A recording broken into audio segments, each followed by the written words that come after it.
다음은 세 번째 주제로서 임시정부의 통합운동을 통해 본 국민통합의 이 실천적 과제라는 주제로 김병기 대한독립투쟁총사 편찬위원회 위원장께서 발표를 하시겠습니다. 예, 소개받은 김병기입니다.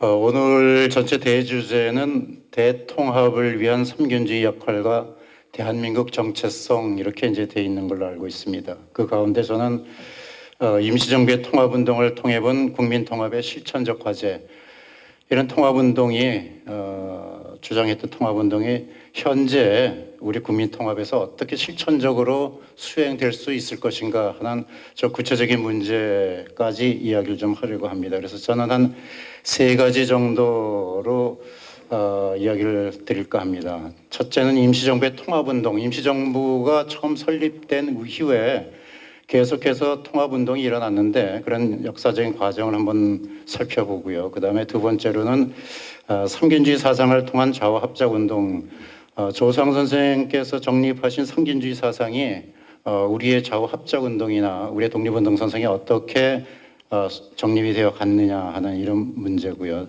마지막으로 이제 국민통합의 실천적 과제라고 해서 사실은 많은 사람들이 지금도 국민통합을 외치고 있는데 이것이 그냥 이론적인 것이 아니고 구체적인 방법으로 어떻게 실천할 것인가. 물론 이것은 이미 조수왕 선생께서 말씀하신 건국강령의 큰 주제 안에 다 들어가 있는 이야기입니다. 우리가 그야말로 실천적인 행위들이 제대로 안 돼서 지금 문제가 있는 것이죠. 편의상 시간을 좀 절약하기 위해서 제가 정리한 것을 주제로 해서 말씀을 드리겠습니다. 제가 발표할 그 내용들은 여러분 가지신 책자 168쪽에 있습니다. 참고해 주시기 바랍니다. 자, 대일항쟁기 민족의 최대의 과제는 독립운동을 통한 국권 회복이었습니다. 분단 이후에는 광복된 이후에는 분단이 되었기 때문에 민족 통일운동이 또한 민족의 과제가 되었던 것입니다. 당시 독립운동가들이 추구했던 것이 바로 민족의 단결과 통합이었습니다. 그런데 독립운동의 노선과 방향이 전부 다 달랐기 때문에 또한 사상과 이념의 차이가 있었던 인사와 단체들이 단결 통합은 쉽지 않았습니다. 외교 중심론이 있었고 무장투쟁론이 있었고 또한 복벽 계열이 있었고 공화주의자들이 있었고 아나키즘이 있었고 우리가 잘 아는 대로 사회주의, 공산주의, 민족주의 이런 여러 가지 사상과 이념의 차이가 있었던 것이죠. 이런 분들이 모여가지고 나라를 찾는 독립운동하면서 어떤 갈등이 없지 않을 수가 없죠. 그래서 그런 문제들이 이제 계속 발생이 됩니다. 자, 이들을 통합해서 독립운동자들이 대동단결을 이루는 것이 중요했고 조상 선생이 주력했던 것이 바로 대동단결이었습니다. 또한 이를 자신의 목표로서 삼았던 것이 바로 조성 선생입니다. 임시정부가 수립되면서 좌우익 합작 운동이 전개되었습니다. 1920년대에는 국민대표회의, 우리가 흔히 창조파, 개조파로 나눴던 국민대표회의가 있었지만 분열이 다시 되었고요. 그 다음에 민족유일당운동, 즉 당을 통해서 국가를 운영한다는 당 중심의 민족유일당운동이 있었고요. 1930년대에는 민족혁명당, 좌우의 정당이 합쳐가지고 민족혁명당을 조직했고 그 이후에 이것이 분열된 이후에는 7당 회의다 또는 5당 회의다 이렇게 해서 끊임없이 좌우 합작운동이 일어나게 되죠.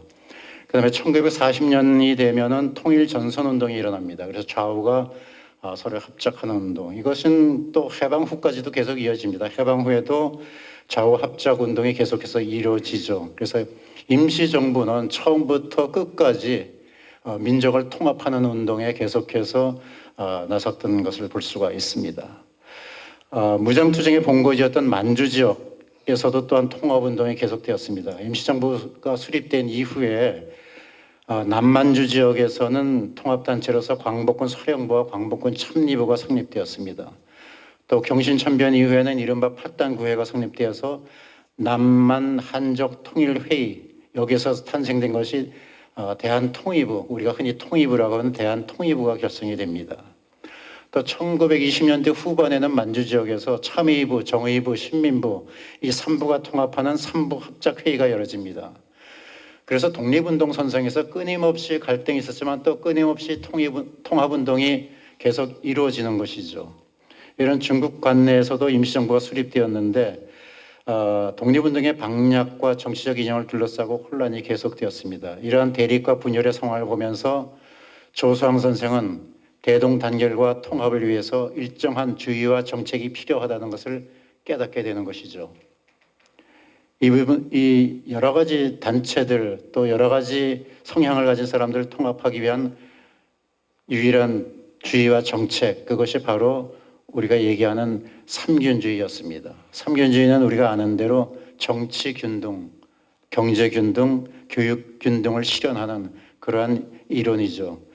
삼균주의는 1930년 창당한 한국 독립당의 당위와 당강으로 채택되면서 본격적으로 세상에 알려졌습니다. 이후 한국 독립당과 의열단 등 5개 단체가 통일을 이루는 민족혁명당이 결성되었을 때도 삼균주의 정치 이념이 그대로 수용됩니다. 이후에 이제 여러 재건 한국독립당이라든지 통합 한국독립당 뭐 이런 특히 좌우 어느 지역에서도 이런 삼균주의가 그 당의 당략으로 채택이 되었던 것을 볼 수가 있습니다. 자, 이러한 노력의 일단이 이게 언제부터 시작되었냐면 사실은 1917년부터 조수왕 선생이 대동단결 선언이라는 것을 통해 가지고 이런 삼균주의 사상에 태동했다 이렇게 이제 우리가 이야기를 할 수 있는 것이죠. 이후에는 1918년에 만주킬림에서 대한독립선언서에 이런 삼균주의 사상이 나타나게 되고요. 그다음에 1920년대 후반에 가면은 민족유일당 운동을 통해 가지고 삼균주의 통합 이론이 본격적으로 나타나게 됩니다. 삼균주의가 좌우의 진영이 추구하는 공동의 정치 이념이 되면서 이것을 종합해서 체계적으로 체계화시킨 것이 바로 대한민국 건국강령입니다. 이것 역시 조수왕 선생의 기초에서 만든 것이죠. 대한민국 건국강령이라는 것은 임시정부가 나라를 찾은 후에 국가를 어떻게 운영할 것인가 하는 민족국가 건설 계획이라고 할 수 있습니다. 그래서 이 독립운동가들은 나라를 찾기 위한 운동만이 한 것이 아니고 나라를 찾게 되면은 그 나라를 어떻게 운영할 것인가까지 미리 이렇게 다 준비를 하고 있었다는 것을 우리가 알 수가 있습니다. 자, 이게 민족국가 건설 계획의 그 핵심은 바로 정치, 경제, 교육의 균등을 통한 신민주국의 건설이다 이렇게 이제 이야기를 하고 있습니다. 그래서 삼균주의 균등상의를 정리를 한다고 하면 정치의 균등으로서는 민주주의 원리에 기초해서 국민의 권리와 자유를 보장하는 것, 그다음에 경제 균등으로서는 토지와 대생산기관의 국유를 원칙으로 합리적인 분배와 무산자의 기본 생활을 보장하는 등 생활균등을 실천하는 것. 여기서 이제 논란이 좀 있죠. 우리가 이제 흔히 토지와 대생산기관을 국유화한다 하면 이거 사회주의 이론 아니냐 이렇게 많은 사람이 반발하는데 해방 직후에 나라를 찾은 이후에 일제 조선 총독부가 가졌던 토지와 그들의 재산을 우리가 정리하려면은 이걸 어떻게 하겠습니까? 국가 주도로 할 수밖에 없는 것이죠. 그런 것이 이제 그런 원리에서 이제 국유의 원칙이 이제 나왔던 것으로 우리가 이해해야 될 것입니다.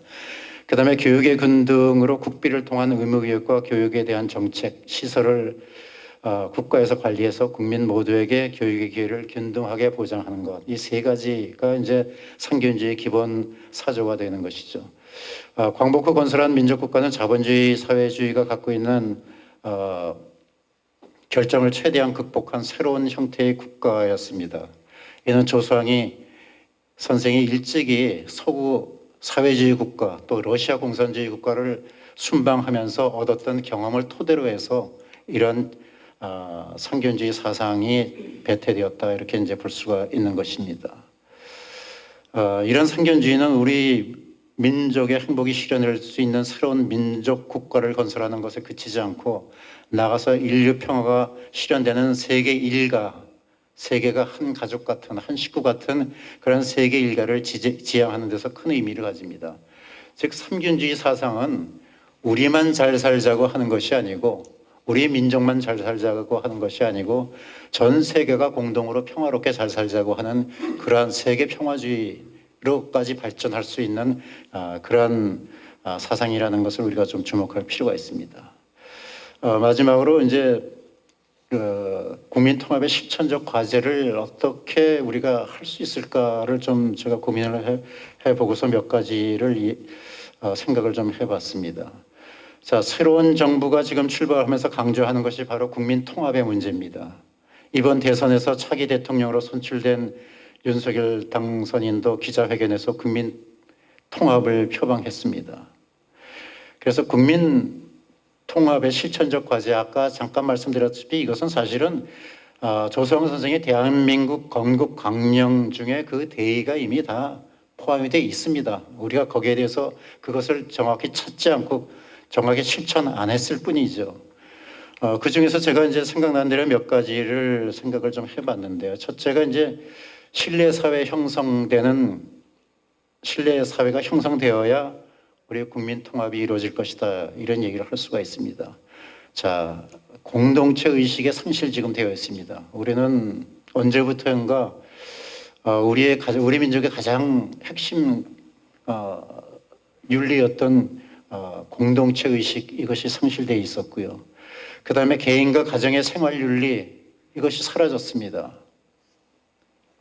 집에서 가장 중심이 되는 사람이 누구고 이런 것이 전혀 없어졌죠. 즉 이것은 뭐냐 하면 우리가 매일 얘기하는 법과 질서에 대해서 우리가 상당히 말로는 하지만 등한시하고 있다는 이런 이야기입니다.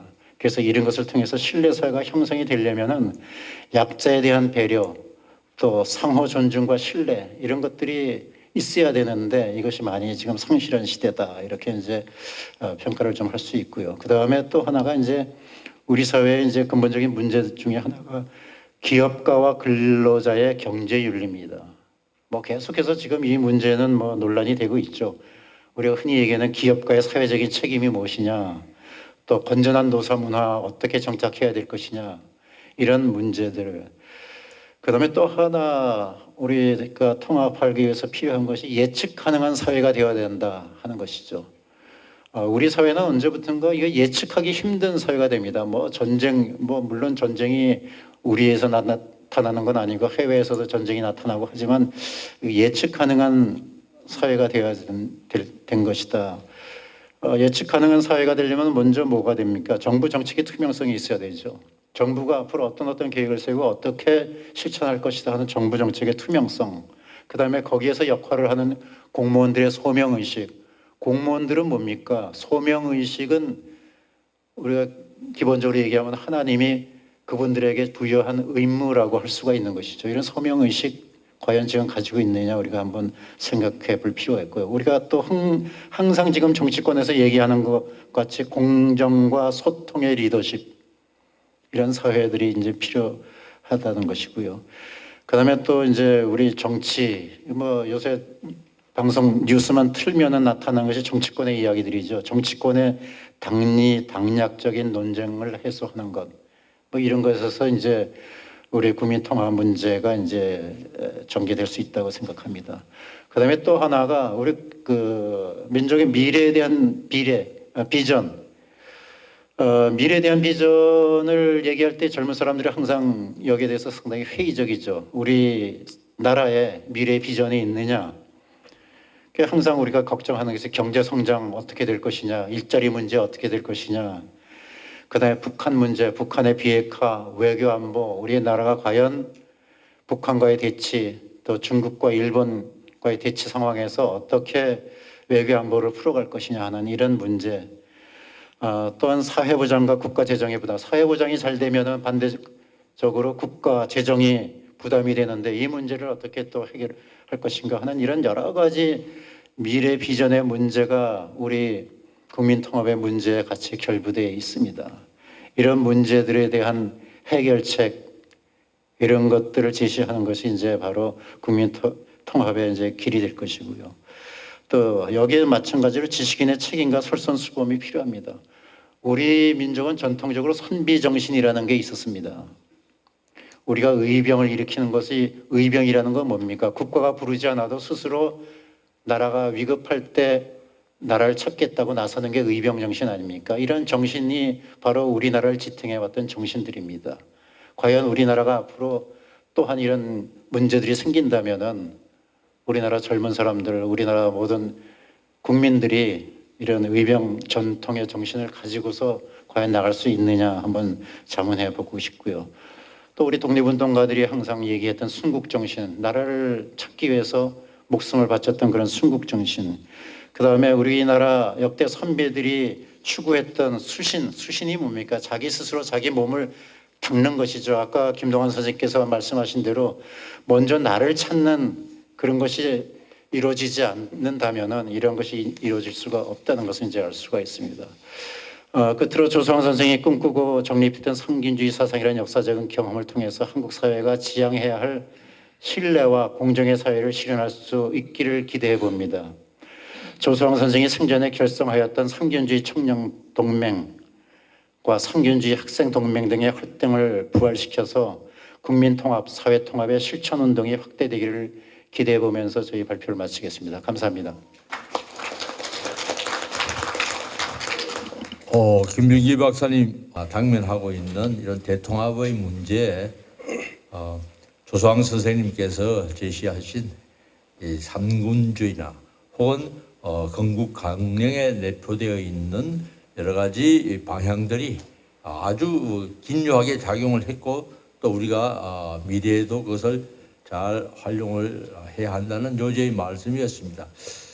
특히 그 삼균주의와 관련해서 한 가지 아주 중요한 사실을 다시 한번 강조하셨는데 많은 이 독립운동 세력들이 국유화를 많이 얘기했습니다.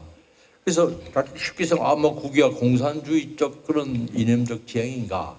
그게 아니라 김 박사께서도 강조하셨듯이 이미 그 당시에 모든 대부분의 재산은 일제라는 제주 혹은 봉건지주 또 이런 세력들이 다 가지고 있었습니다. 그러니까 그런 것을 먼저 국가가 다 흡수하여 그 다음에 골고루 국민들에게 나누는 그래서 일종의 어떤 과도기적인 그런 정책의 차원이었습니다. 그래서 우리가 소위 말하는 땅을 농사를 짓는 사람만이 땅을 가진다. 그러니까 결국은 나중에 농민들이라든지 노동자들에게 각각 그들에게 필요한 소유권을 보장하는 그런 제도였다는 점이 다시 한번 강조하고 싶습니다.